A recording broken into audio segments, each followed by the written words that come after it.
5 signs of generational trauma from a licensed therapist. Number 1, you grew up with parents who never talked about emotions, and now you struggle to name what you're feeling. They weren't cold for no reason. They were likely raised by people who saw emotion as weakness, so they learned to suppress everything, and you inherited the silence.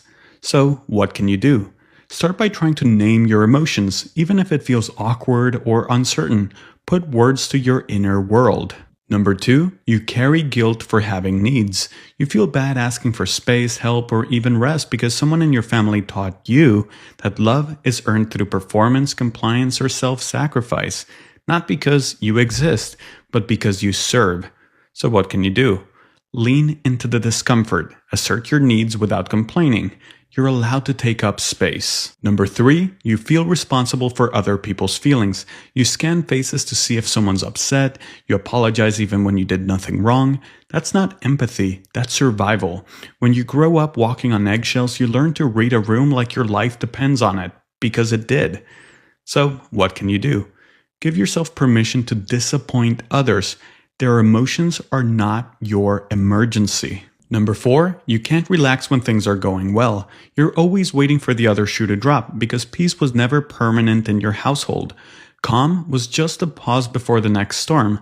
So now stability feels suspicious. So what should you do? Start by telling yourself you deserve peace. You deserve some level of happiness and that it doesn't have to be earned through chaos. Number 5, you minimize your pain because someone had it worse. Maybe your parent used to say, "You think that's bad? You should have seen my childhood." And so you learn that your hurt doesn't count unless it reaches a certain threshold. But trauma isn't a competition, it's an imprint. So start by validating your emotions. What you feel is real for you, and that's enough. Yes, generational trauma shows up as emotional suppression, guilt for having needs, over responsibility for others, fear of peace, and minimizing pain.